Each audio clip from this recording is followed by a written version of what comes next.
对，木材重新工作。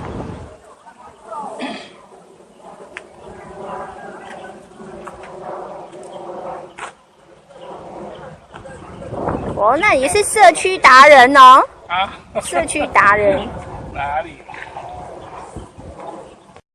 你講要師傅啊，到成因啦，要乜嘅木雕。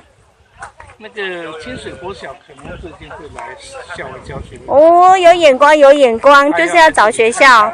那一天是校长来了，拿那个板子去，他说来雕刻，小孩子学雕刻的，从这里拿板子去。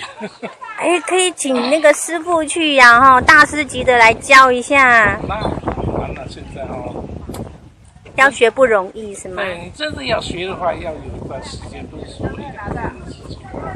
可以从小扎根呢现在都用机器啊。机器。对啊，所以说不能随便玩嘛。哦，一语道破哈。这个性很高，不是随便可以。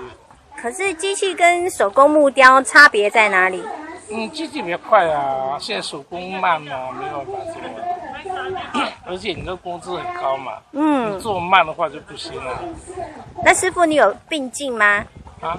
就是机器跟人并进，所以有些是必须要人工才能完成的。一定要有人工啊。对呀机器归机器啊。是呢。所以师傅，你最近都是接什么？像佛像雕刻吗？没有，我雕刻方面没有，木器方面。例如什么都可以。哦，盖木房子。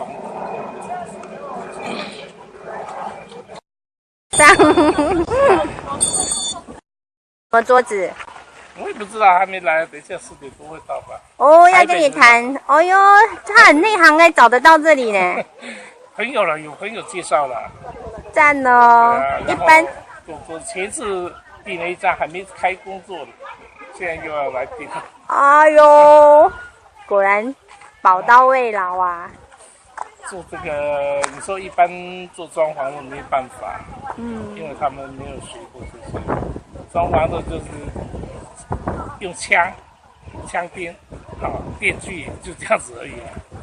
然后用手工的，他没有办法。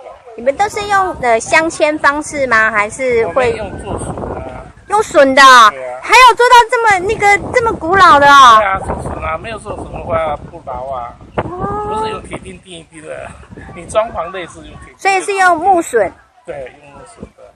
哇，那不就凿洞，机器去凿洞，有点跟那个庙宇之间那个梁柱这样镶嵌很像，对吗？类似的。哦，哇，那很道地耶。